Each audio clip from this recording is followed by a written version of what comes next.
Yang mulia Bapak Uskup, rekan-rekan imam, biarawati, anak-anak, remaja, orang muda, Bapak Ibu, saudara-saudari yang merayakan Paskah di rumah yang terkasih.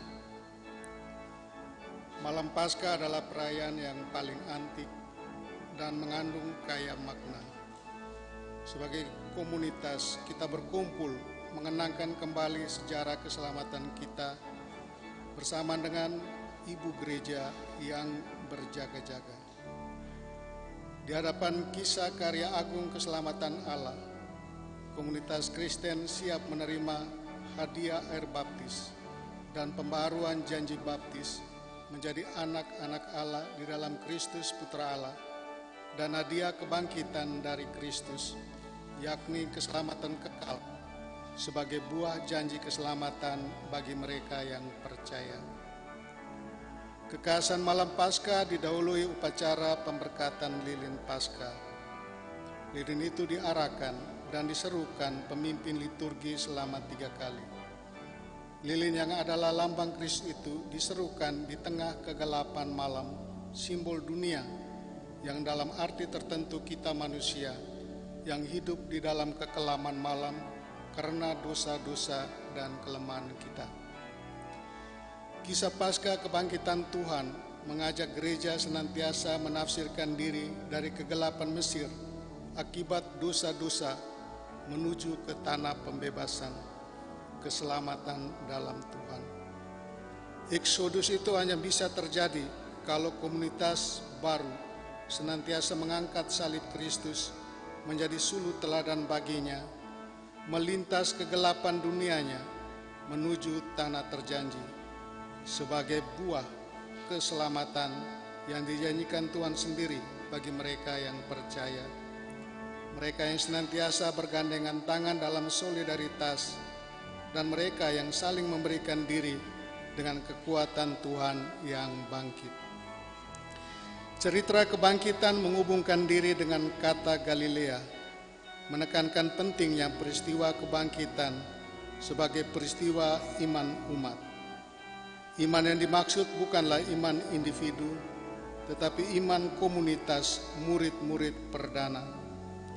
Galilea adalah tempat murid-murid Yesus sebagai komunitas awal yang sudah mengenal Yesus di masa kecilnya Nazaret dan percaya kepadanya sewaktu pewartanya di Kapernaum dan sekitar danau dan wilayah Galilea. Dalam konteks Galilea dan solidaritas dalam persaudaraan baru itu, pada kesempatan malam Paskah ini kita diajak merefleksikan situasi khusus kita sekarang sesuai dengan inspirasi seruan apostolik Gaudete et Exsultate, bersukacita dan bergembiralah, maupun intervensi dokumen lain Paus Fransiskus, pengemudi bahtera kita dalam acara pelayanan pastoralnya.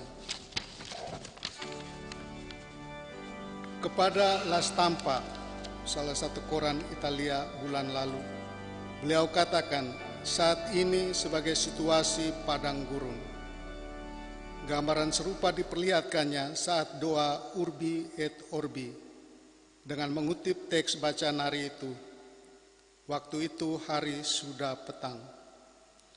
Dunia saat ini sedang mengalami masa kelam, saat gelap, kegetiran dan kegelisahan karena virus corona yang mewabah sebagai pandemi.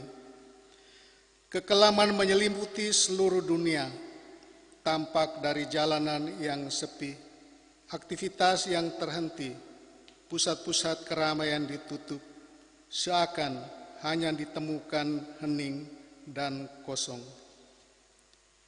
Situasi krisis ini menantang kita untuk lebih kreatif, lebih percaya.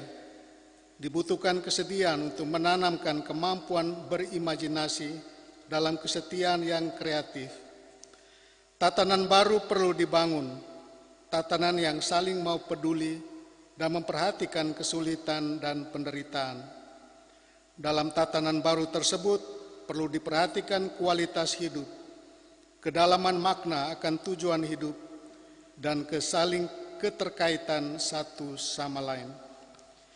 Kita semua, seluruh umat manusia, nyatanya berada dalam perahu yang sama. Perahu yang dihantam badai, diterpa topan. Tidak bisa orang hanya mau selamat dan menang sendiri. Keberpusatan pada diri sendiri tidak akan menyelamatkan. Kita saling bergantung satu sama lain. Kita semua adalah bagian dari keseluruhan umat manusia. Kita saling tergantung, semakin terhubung, diajak untuk semakin peduli dan berbagi, semakin merawat satu sama lain, agar dunia kehidupan kita menjadi semakin baik. Kebergantungan tersebut membawa pada kesadaran bahwa kemampuan kita di reksa pastoral juga terbatas. Kita tidak bisa menjelaskan virus corona. Demikian juga dampak ekonomi, sosial, dan politiknya. Karena itu di luar kemampuan pemahaman kita. Disinilah tuntutan akan kerjasama dengan semua pihak diperlukan. Keputusan pastoral yang dibuat mengandaikan adanya dialog dan kolaborasi, sehingga kebijakan yang dibuat tidak keliru. Pandemi corona mengundang akan kesadaran kerjasama dalam kerangka pelayanan sosial di tengah masyarakat kita. Selain itu, kita disadarkan pula pentingnya kesehatan masyarakat.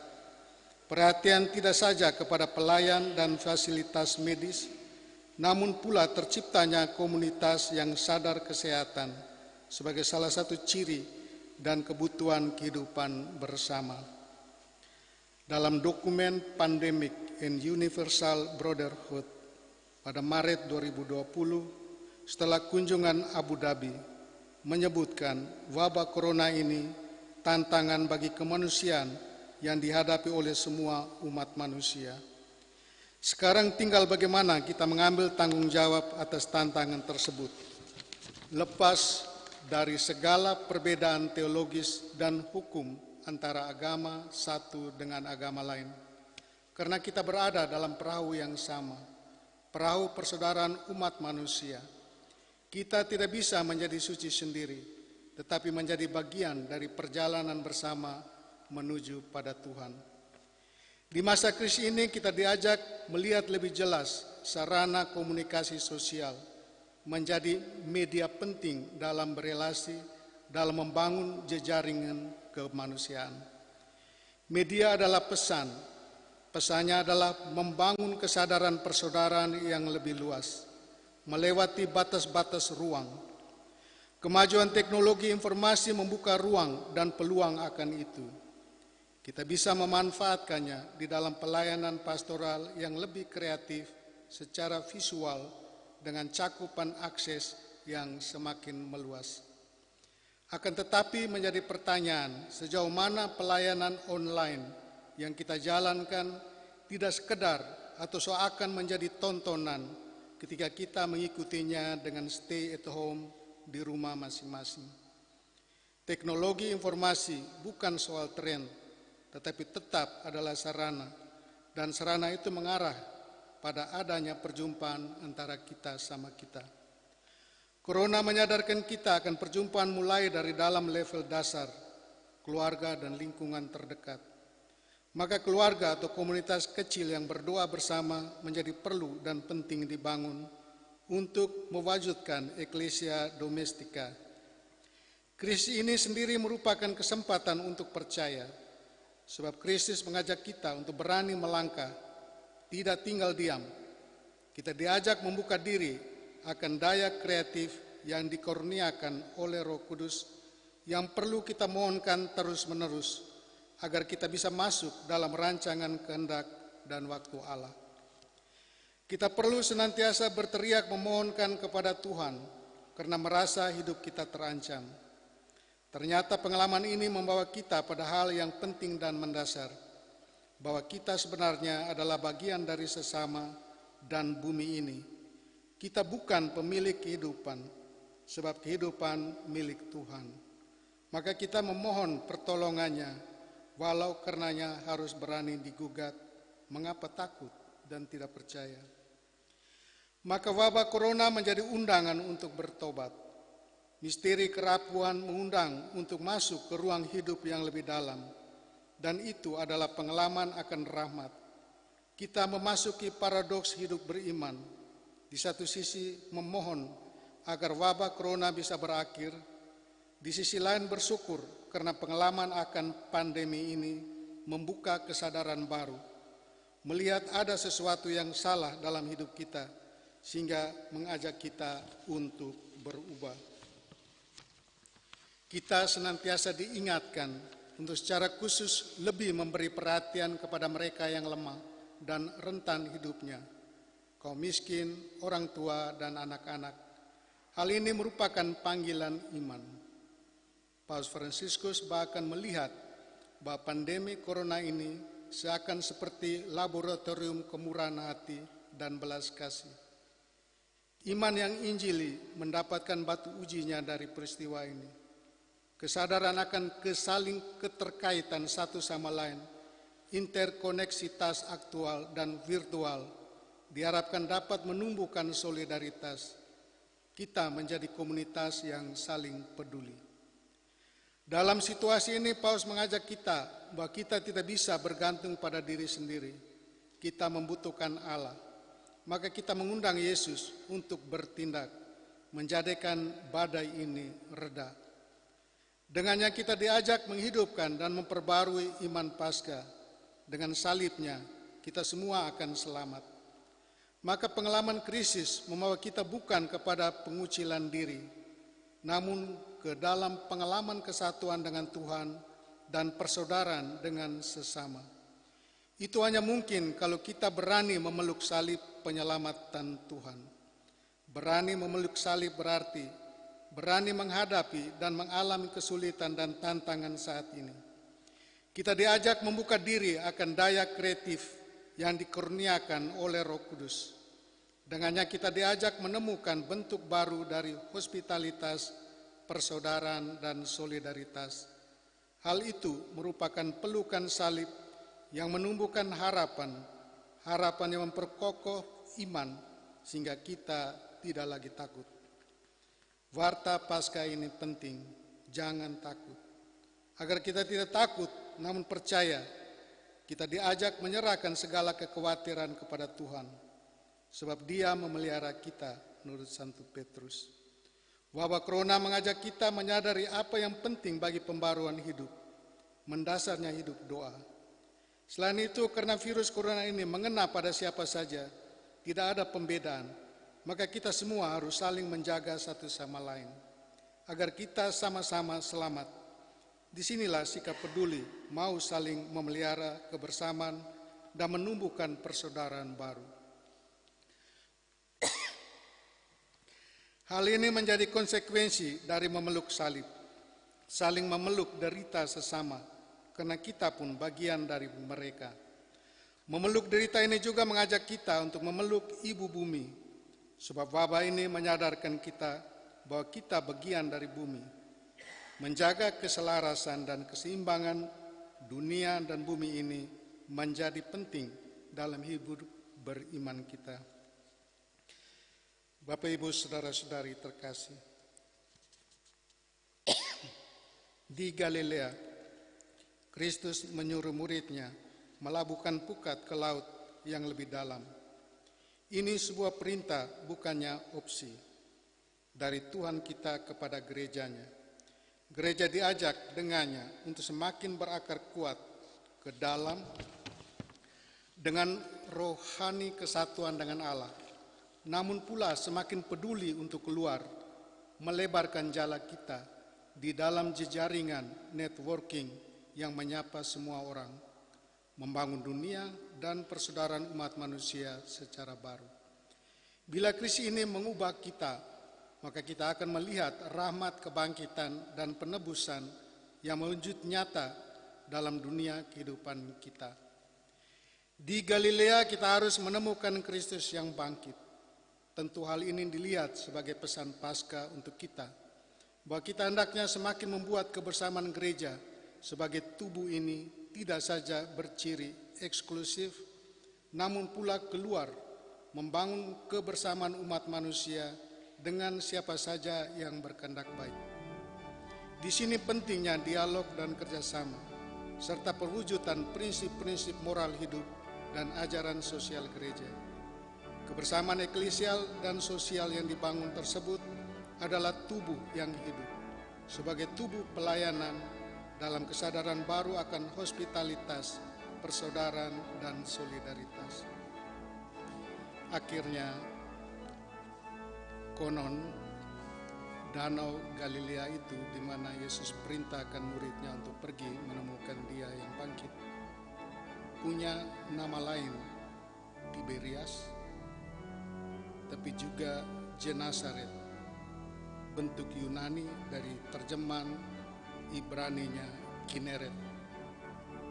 Kata Kineret berasal dari kinor. Kinor adalah nama untuk sejenis alat musik yang menyerupai harpa, yang terdiri dari 10 senar yang membentang dalam bingkai oval. Dalam peta, kita bisa melihat dengan jelas bentuk oval danau ini menyerupai kinor dan didukung oleh angin sepoi-sepoi yang berembus di pantai danau itu senantiasa menyegarkan, sehingga mengingatkan mereka akan suara kinor yang menyenangkan. Di dalam bahasa Indonesia, kinor disebut kecapi. Di dalam 1 Samuel 16:23 dikisahkan bahwa roh Tuhan biasanya hadir pada setiap orang yang diurapinya.